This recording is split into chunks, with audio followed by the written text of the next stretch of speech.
know that the water that you shower and wash your hair with could be possibly stopping your hair from growing?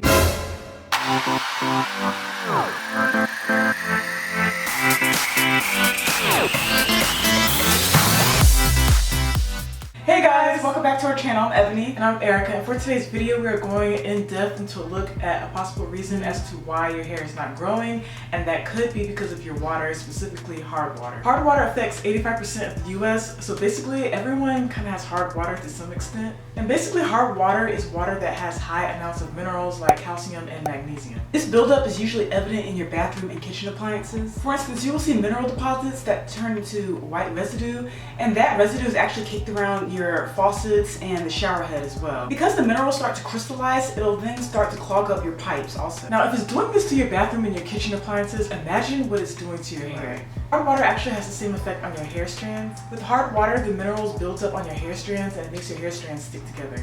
Now, this buildup usually causes dryness, and the high levels of calcium buildup can actually cause blockage to your scalp, which is preventing your hair from growing. If your hair is always extremely dry despite your efforts in moisturizing, hard water could be the culprit.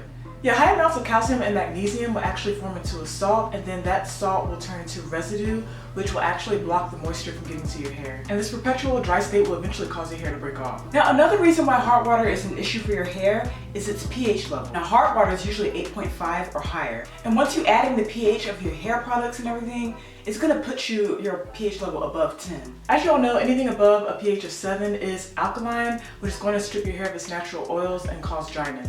So I'm sure you guys are seeing the common denominator here, which is dry hair. Hard water equals dry hair. And you can actually test your water's pH level using pH strips. I actually did this in high school. When I was in high school, I did like a science project with water, and I tested the water in my area with pH strips, so I'm kind of familiar with the whole pH strips thing. I don't think Virginia has extremely hard water, but again, I barely remember the project. But yeah, I'll leave some pH strips below in the description box. You can get them, I think, off of Amazon. I think Walmart has them. I think that's where I got them when I did my science project. But again, if you are having extreme dryness in your hair, please look into your water if it's hard water. Especially if you have relaxed hair, because dry hair and relaxed hair is just a recipe for just hair breaking off. And another reason why hard water is an issue is because it prevents a lot of your hair products from working to its full potential. If hard water is blocking the moisture to your hair, it's going to be hard to get a lather going, especially when you go to shampoo, meaning you're going to either use more product or you're going to always have to keep washing your hair. Also keep this in mind, if you have color treated hair, hard water also fades colored hair, which means you'll usually resort to coloring more frequently, which will again break off your hair because of the chemicals and the constant manipulation. So once you realize that hard water is affecting your hair health, what's next? There are a few solutions to help your hair thrive while still having hard water. Some of these solutions are temporary, some are a little bit pricey, but hey, if it helped your hair, why not? So one thing you can do is use a really good clarifying shampoo or a chelating shampoo. Try to use clarifying shampoo not too often because they actually have a reverse effect and cause dryness and damage to the hair. And I'll actually have a list of the chelating and clarifying shampoos in the description box. I know Zani has one. I think Ion has one.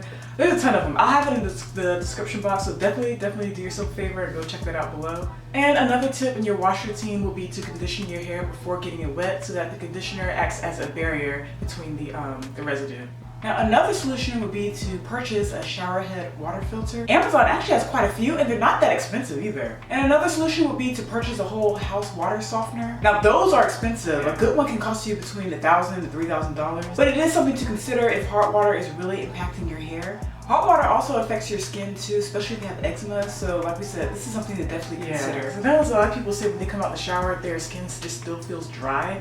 So yeah, it's just going to just intensify the situation if you do have a skin condition like eczema. Also, it's a lot of people really think about this when it comes to their hair routine. Yeah, as far as I really don't think about my hair is breaking off, and you start listing solutions like, oh, I am doing that right, I am doing that right, I am doing that right, but nobody mentions the water that's coming out of your shower head, or if you wash your hair in the sink, the faucet. So I think a lot of people's hair problems are coming from water. Yeah, it's not talked about enough. Right. Well, I don't think it is. I think a lot of people should really look into, changing up your water. Yeah, changing up the shower filter or something, or getting a softener system if it's really that extreme. But yeah, definitely water can definitely be the culprit. Yeah. And actually I read that some salons have water softening systems.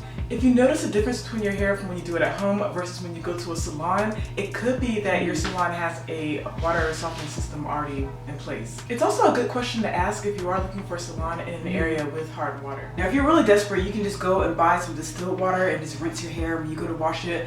But that's really not sustainable. That can be pricey, time consuming, and just kind of wasteful altogether. I feel like that's, I don't know.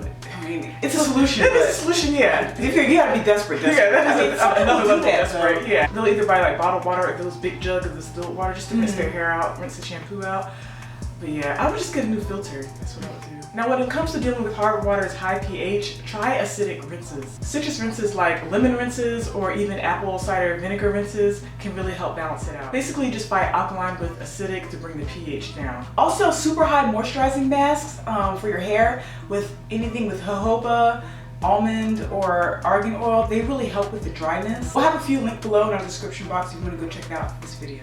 Okay, so hopefully we didn't scare anybody with this video, but if you are wondering if you're in an area with hard water, again, you probably are because 85% of the US has hard water, but there are some areas that it's extremely hard water. I did find a map where it shows which areas have extremely hard water, but a quick Google search could give you more information about your specific area. So yeah, if you do live in an area with extremely hard water and you notice that it's affecting your hair, definitely try to find a solution. We have hard water here in LA. I mean, it's not too bad. We actually felt the difference with our hair when we moved from New York City to LA. As you can see, New York is slightly hard, whereas here in Southern California, it's like moderately hard to like very hard. But yeah, I hope this video helped you guys out a lot. A lot of people don't know that their water is like stunting their hair growth and causing hair damage. Also in the comments, leave a comment if any of you are affected by hard water. What are your solutions? Leave them down below. I would definitely look into shower filters and see if that makes a difference with your hair health. As always, everything will be listed below. Thank you guys so much for